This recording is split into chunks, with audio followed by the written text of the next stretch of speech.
वशिष्ठ जी ने दशरथ जी से कहा, महाराज शनि ग्रह रोहिणी नक्षत्र का भेदन करने वाले हैं, और जब शनि ग्रह रोहिणी नक्षत्र का भेदन करते हैं तो सारी धरती पर अकाल पड़ता है। केवल एक क्षेत्र में नहीं, सारी धरती पर अकाल पड़ता है, और वो भी 12 वर्ष का अकाल पड़ता है। 12 वर्ष तक पानी की बूंद नहीं गिरती है। हाहाकार मच जाता है, महामारी फैल जाती है। तो आपके पूर्वजों के काल में तो ऐसा समय कभी आया नहीं, पर आपके काल में यह समय आने वाला है। शनि ग्रह रोहिणी नक्षत्र का भेदन करने वाले हैं, और जब किसी राजा के राज्य में भयंकर देवी आपदाएं आती हैं तो प्रजा का तो पाप है ही है, राजा का भी पाप है। प्रजा में यही बात होगी कि पहले के राजाओं के काल में तो कभी इतना दुख नहीं हुआ, पता नहीं कैसा अधर्मी राजा गद्दी पर बैठा है, तो 12 साल का अकाल पड़ गया। तो गुरुजी बताओ कोई उपाय। राजन ये तो ग्रह दशा है, ग्रह राज्यम प्रयच्छन्ति ग्रह राज्यम हरन्ति च। ग्रह राज्य देते हैं, ग्रह राज्य हर लेते हैं। ये सारा जगत ही ग्रहाधीन है, ऐसा ज्योतिष के विद्वान लोग कहते हैं। ग्रहों का प्रभाव होता है, भगवान ने बनाए तो प्रभाव को नहीं होगा। तो ग्रह दशा तो आती है। वशिष्ठ जी ने हाथ खड़े कर दिए, बोले अब आप तो सब जगह जाते आते हैं, शनि ग्रह से वार्तालाप करें तो संभव है, हमें तो कोई उपाय समझ में नहीं आ रहा है, क्योंकि ये योग दुर्निवार है, इस तो आएगा ही। बोले गुरुदेव आपका आशीर्वाद तो है ना कि हम समाधान के लिए जाएं। हाँ, आशीर्वाद तो पूरा है। गुरु वशिष्ठ जी ने मंगलाशासन किया, और आपने अपने योग बल से एक दिव्य रथ प्रकट किया, और उस रथ पर विराजमान होकर के चक्रवर्ती महाराज दशरथ सूर्यमंडल का भेदन करते हुए, सब बहुत ऊपर में शनिश्चर ग्रह की स्थिति है, शनि ग्रह के निकट पहुंच गए, और अपने धनुष की प्रत्यंचा को टंकारते हुए श्री दशरथ जी, ये पद्म पुराण की कथा है, हम गढ़ी हुई कथा नहीं बोल रहे, कपोल कल्पित नहीं बोल रहे, पद्म पुराण में है ये चरित्र। ऊपर पहुंच गए, धनुष को टंकारा और कहा कि या तो अपने निर्णय को वापस लो, रोहिणी नक्षत्र का भेदन मत करो, नहीं तो हमसे युद्ध के लिए तैयार हो जाओ। शनिश्चर ग्रह बड़ी जोर से हंसे, नेत्र तो उनके नीचे रहते हैं। अधो दृष्टे नमस्तेस्तु, नीचे की ओर दृष्टि रहती है।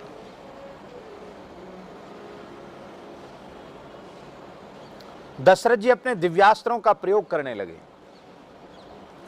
लेकिन शनि ग्रह के मंडल में जितने अस्त्र शस्त्र जाते वो सब भस्म हो जाते।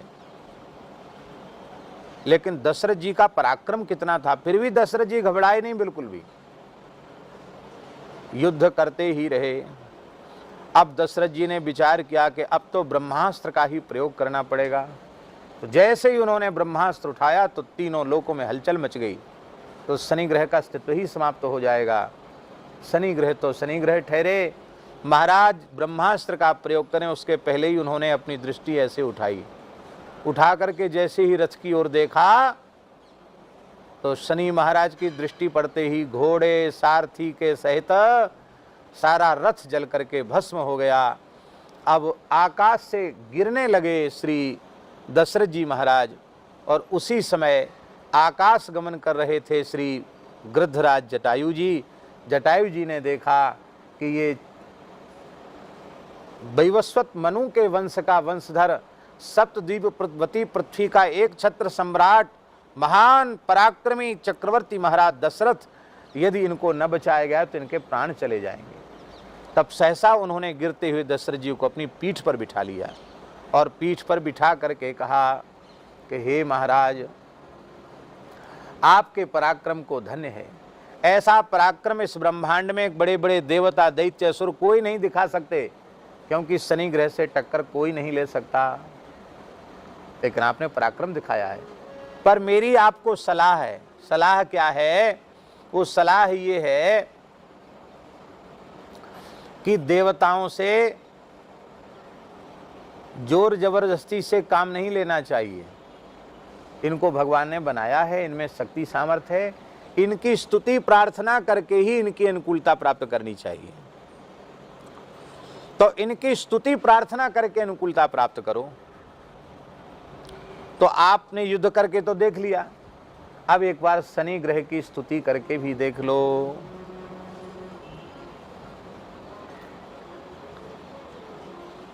कहा ठीक है। तब पुनः शनि ग्रह के निकट पहुंचे और पद्म पुराण में वह श्लोक हैं जो शनि ग्रह की स्तुति दशरथ जी महाराज ने की है। पद्म पुराण में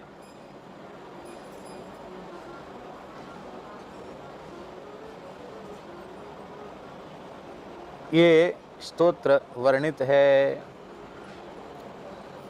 ज्यादा नहीं, 8 ही श्लोक है। नमः कृष्णाय नीलाय शितिकंठ निभाय च, नमः कालाग्निरूपाय कृतांताय च वै नमः, नमो निर्मांस देहाय दीर्घश्मश्रुजटाय च, नमो विशाल नेत्राय शुष्कोदर भयाकृते। ये शनि ग्रह बड़े तपस्वी हैं महाराज। इनका एक नाम कृष्ण है। क्या नाम है? कृष्ण। कृष्ण नाम भी है इनका। और ब्रह्म विवर्त पुराण के अनुसार ये महान कृष्ण भक्त हैं। ये निरंतर श्री कृष्ण मंत्र का, गोपाल मंत्र का निरंतर जप करते रहते हैं। महान संत हैं शनि। नजर सदा नीची कर, महान संत नजर नीची करके ही रखते हैं। एक बार शनि ग्रह भगवान श्री कृष्ण के ध्यान में थे और उनकी पत्नी ऋतु स्नान के पश्चात श्रृंगार करके आई और उसने कहा कि भगवान मैं आपसे पुत्र की याचना करती हूँ। आप भगवान के ध्यान में मग्न थे, आपने सुना ही नहीं, उसकी तरफ देखा ही नहीं। बहुत लंबा समय विवाह को हो चुका था, कई ऋतुकाल जा चुके थे। उसने बेचारी ने पुत्र की कामना की, पर शनि तो ऊर्ध्वरेता ब्रह्मचारी हैं, महान ब्रह्मचारी हैं। शनि ने सुना ही नहीं, तो उस पतिव्रता ने शाप दे दिया। बोले मेरी जैसी अत्यंत सुभगा सुंदरी पतिव्रता नारी की ओर भी नहीं देखते हो, मेरी पुकार को नहीं सुनते हो, तो मैं शाप देती हूँ, जिसकी ओर देखोगे वो भस्म हो जाएगा। आपने कहा देवी आपने बड़ी कृपा कर दी, इधर उधर आंख जाती थी तो भजन छूटता था, हम किसी की तरफ देखेंगे नहीं। अधो दृष्टे नमस्तेस्तु, अधो दृष्टि है, नीचे की ओर दृष्टि रखते हैं वो। कालाग्नि रूप हैं, कृतांत हैं, साक्षात काल हैं ये। इनमें मांस नहीं है इसके शरीर में, इतनी तपस्या करते हैं कि मांस नहीं है शरीर में, दुबले एकदम ऐसे हैं। दीर्घश्मश्रुजटाय च, बहुत लंबी दाढ़ी है, बड़ी बड़ी मूंछ है उनकी शनि ग्रह की, और बड़े विशाल जटा हैं उनके मस्तक पर। जटाधारी हैं शनि ग्रह। हाँ। नमः पुष्कल गात्राय, बहुत विशाल शरीर है। स्थूल रोमणे च वै, पुनः मोटे मोटे रोम हैं। नमो दीर्घाय शुष्काय कालदंष्ट्र नमोस्तुते, काल ही उनकी दाढ़ हैं। नमस्ते कोटराक्षाय, बड़े कोटर के समान बड़े बड़े नेत्र हैं। दुर्निरीक्षाय वै नमः, जिनकी दृष्टि बड़ी कठोर है। नमो घोराय रौद्राय भीषणाय करालिने, नमस्ते सर्वभक्षाय बलि मुख नमोस्तुते। सूर्यपुत्र नमस्तेस्तु भास्करे भयदाय च, अधोदृष्टे नमस्तेस्तु संवर्तक नमोस्तुते। नमो मन्दगते तुभ्यं निस्त्रिंसाय नमोस्तुते। तपसा दग्ध देहाय, तपस्या से जिन्होंने शरीर को जला डाला। नित्यम योग रताय च, नित्य ही योगाभ्यास में लगे रहते हैं। नमो नित्यम क्षुधार्ताय, सदा भूखे रहते हैं। शनि ग्रह इतनी बढ़िया उनकी जठराग्नि है कि खूब खाएं तो भी दुबले पतले रहते हैं और सदा भूखे रहते हैं। नमो नित्यम क्षुधार्ताय, हमेशा भूख लगी रहती है उनको। अतृप्ताय च वै नमः, कभी डकार तो लेती नहीं कि हम अब पेट भर गया, महापूर्ण हो गए। ऐसी बढ़िया खुराक है शनि महाराज की। शंकर जी का ब्याह हुआ, हिमालय में बारात पहुंची, तो हिमालय को थोड़ा अहंकार हो गया कि हमने पर्वतों के समान इतने व्यंजन बनवाए हैं कि 33 करोड़ नहीं, 33 करोड़ का 4 5 गुना देवता भी आ जाएं तो भी कमी नहीं पड़ेगी। शंकर जी उनके अहंकार को समझ गए, तो शंकर जी ने शनि ग्रह को बुलाया। बोले तुम थोड़ा सा हमारी लीला दिखा के आओ, वहाँ हमारे ससुर जी का अहंकार दूर करके आओ। तो बारात तो पहुंची थी, जनवासे में ठहर गए थे। तो शनि ग्रह शंकर जी की आज्ञा से एक छोटे से बालक के रूप में गए, काले काले से बालक, नीची नज़र करके गए। तो वहाँ पूछा कहाँ से आए हो? बोले हम जनवासे से आए। अच्छा, देवताओं के यहाँ से जब बच्चा आया है, किस लिए आए हो? बोले अभी वहाँ बाल भोग वगैरह पहुँचा नहीं है, हमको थोड़ी भूख लग रही है, कुछ खाना चाहते हैं। बाल भोग क्यों नहीं पहुँचा? क्यों नहीं पहुँचा? अरे भूत प्रेत की बारात देख के सब डर गए, कौन जाए वहाँ देने के लिए हैं? सबके प्राण जो है, प्राण कंठगत गयु भयु भुआलू, सबकी हालत ऐसी है। अरे बाप रे बाप, कैसन कैसन भूत प्रेत, कैसन कैसन सांप। पूज्य बक्सर वाले महाराज जी का पद है। अकायन हो, बकायन हो, ससुआ पर की डायन हो, भूत हो, बिताल हो, सब यहाँ एकत्र हो। बड़ा विचित्र पद लिखा उन्होंने, सबको बुलाया महाराज। तो डर के मारे नहीं गए थे। तो हिमालय ने कहा अरे ये तो बहुत भारी चूक है कि वहाँ से लोगों को यहाँ आना पड़ रहा है। कोई बात नहीं, वहाँ व्यवस्था करवाते हैं, इस बालक को तो भंडार घर में ले जाओ, जितना खाए उतना खिलाओ। तो कहा ले जाओ भैया, बालक भगवान जितना आप ले सको, पा सको, आप ले लेना, पा लेना। बोले हमको थोड़ा दूसरे के सामने खाने में शर्म लगती है। अच्छा कोई बात नहीं, कोई नहीं रहेगा, अकेले पा लेना। वो महाराज उन्होंने भीतर गए, किवाड़ा बंद किए और जितनी सामग्री थी अकेली पा लिया। खोला तो भंडार खाली, कुछ नहीं। लड़ुआ का झूरन होता ना, वो भी नहीं बचा था, कुछ नहीं था वहां, एकदम चौका लग गया था, साफ। बोले कोई बात नहीं, अब जितना था उतना खा लिया, पेट तो हमारा भरा नहीं, अब जाते हैं वहीं कुछ देखेंगे। हिमालय को तो चक्कर आ गए। बोले बालक इतना खाता है तो बड़े बड़े देवता क्या खाते होंगे भगवान जाने, अब क्या होगा। घबरा गए, बहुत घबरा गए, तो चक्कर जैसे आने लगे। उस समय भगवती जगदम्बा पार्वती ने कहा पिताजी चिंता न करें, मैंने अपनी रिद्धि सिद्धियों को आज्ञा दे दी है, अब चाहे जितना खाएं, अब सामग्री की कमी पड़ने वाली, क्योंकि साक्षात भगवती अन्नपूर्णा है, क्या कमी पड़ने वाली है।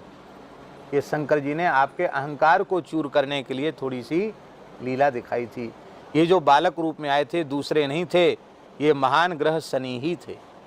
तो नमो नित्यम क्षुधार्ताय अतृप्ताय च वै नमः, ज्ञान चक्षुर नमस्तेस्तु कश्यपात्मज सूनवे, ज्ञान ही इनके नेत्र हैं। और कश्यपात्मज, कश्यप के आत्मज जो सूर्य हैं उनके आप पुत्र हैं। तुष्टो ददास वै राज्यम रुष्टो हर्षित क्षणात्, आप प्रसन्न हो जाओ तो कंगाल को भी राजा बना देते हो, और नाराज हो तो चक्रवर्ती सम्राट को भी धूल में मिला देते हो। देवासुर मनुष्याश्च सिद्ध विद्या धरो रगा, त्वया विलोकिता सर्वे नाशम यान्ति समूलतः। चाहे देवता हो, असुर हो, मनुष्य हो, बड़े से बड़ा सिद्ध हो, विद्याधर हो, नाग हो, आप जिस पर दृष्टि डालेंगे वो जलकर भस्म हो ही जाएगा, उसका समूल नाश हो जाएगा।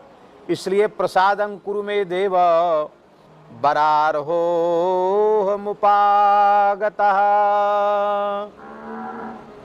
हम वरदान प्राप्ति के लिए आपके चरणों में आए हैं महाराज जी। इस स्तुति को सुन करके हमारे मन में आ गया था, तो हमने ये छप रही थी तो मैंने कहा पद्म पुराण के 8 श्लोक भी दे दें, इसलिए मैं याद आ गया मुझे कि इसमें है, याद रहता नहीं। तो क्या हुआ महाराज जी कि शनि ग्रह प्रसन्न हो गए। उन्होंने कहा राजन मैं बहुत प्रसन्न हूं तुम्हारी स्तुति से और तुम्हारे पराक्रम से। ऐसा पराक्रमी आज तक सृष्टि में कोई पैदा नहीं हुआ जो हमसे लड़ने यहां तक चला आया हो। धन्य है राजन, तुम महान वीर, महान पराक्रमी हो और तुम्हारी स्तुति से हम अत्यंत प्रसन्न हैं। वरदान मांग लो। तब दशरथ जी ने प्रार्थना की कि भगवान मेरे राज्य काल में ही नहीं, कम से कम इस कल्प में, जब तक ये सृष्टि रहे इस कल्प में, तब तक आप कृपा करके कभी रोहिणी नक्षत्र का भेदन न करें। इतने पाप होने के बाद भी 12 साल का अकाल नहीं पड़ रहा है, दशरथ जी का अनुग्रह है हम लोगों के ऊपर। शनि कृषि को दुख नहीं देते, पापों का ही फल देने के लिए भगवान ने उनको नियुक्त कर रखा है। तो अकाल पड़ते हैं, पर पूरे एक साथ पूरी दुनिया पर अकाल नहीं पड़ता, और 12 साल का अकाल नहीं पड़ता। ये दशरथ जी का अनुग्रह है। कहा एवमस्तु।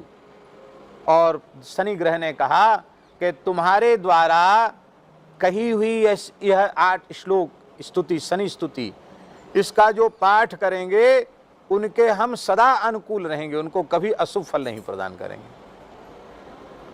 और तीसरा वरदान और दिया अपनी ओर से कि अयोध्या में जहां तुम्हारा अंतिम संस्कार होगा, उस अंतिम संस्कार स्थल पर जाकर कोई प्रणाम करके आएगा, उसको भी मेरी दशा नहीं बाधा पहुंचाएगी।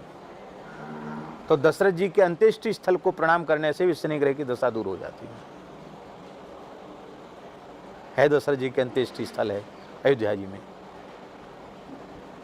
बोलो वृंदावन बिहारी। भगवान श्री राम चिंतामणि स्वरूप हैं, चिंतन मात्र से अभीष्ट पदार्थ को देने वाले हैं। नाम और नामी में भेद नहीं है। नाम चिंतामणि रामश्चैतन्य पर विग्रह पूर्णः शुद्धो नित्ययुक्तो न भेदो नाम नामिनः।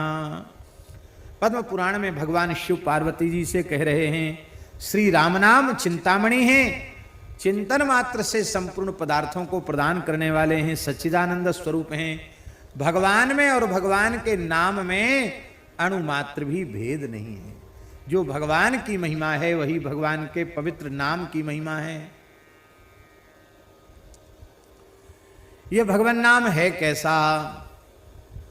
श्री वृंदावन बिहारी लाल की जय। अतः स्फुरति श्री राम नामादिन भवेद ग्राह्यमिन्द्रियैः स्फुरति स्वयमेवेति जिह्वादौ श्रवणे मुखे। पुराणों में कितनी बढ़िया बढ़िया बात भगवान व्यास ने लिखी है। भगवान शिव पार्वती जी से कह रहे हैं, भगवान में और भगवान के नाम में अंतर नहीं है। पार्वती जी ने पूछा, भगवान फिर जब नाम प्राकृत नहीं है तो इन प्राकृत इंद्रियों से नाम लिया कैसे जाता है? भगवान दिव्य अपराकृत चिन्मय है और वही उनका नाम है, तो फिर ये जिह्वा आदि तो प्राकृत इंद्रियां हैं, इनसे भगवान नाम कैसे लिया जा सकता है? शंकर जी खंडन कर रहे हैं।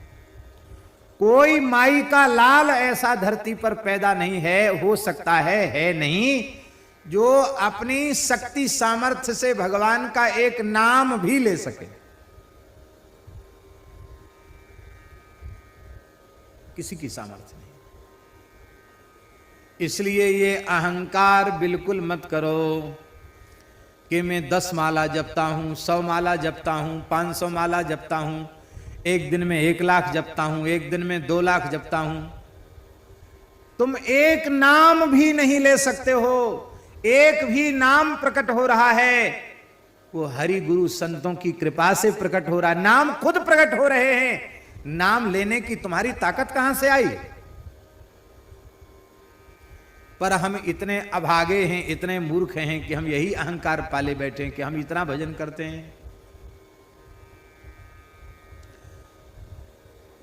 इंद्रियों से ग्रहण करने का विषय नहीं है राम नाम, इंद्रियां उसे ले नहीं सकती हैं। स्फुरति स्वयमेवेति, ये तो स्वयं ही स्फुरत होता है। जिह्वा तालु कंठ आदि में स्वयं ही स्फुरित होता है। पर भैया होता तभी है जब संत सद्गुरु कृपा करते हैं। हमारी प्रार्थना है आप ईमानदारी से सद्गुरु भगवान के चरणों में अपना समर्पण कर दो। आपके जीवन का यह प्रश्न सदा सर्वदा के लिए समाप्त हो जाएगा कि हमसे भजन नहीं बनता या हमारा भजन में मन नहीं लगता। हमारे समर्पण में कमी है। आप समर्पण कर दो, आपके रोम रोम से नाम निकलने लग जाएगा। अर्जुन ने श्री कृष्ण को संपूर्ण समर्पण कर दिया, उसका परिणाम यह हुआ कि अर्जुन सो जाते थे और अर्जुन के रोम रोम से कृष्ण नाम का कीर्तन होता था। ऐसी कथा है पुराणों में। आप समर्पण करके तो देखो।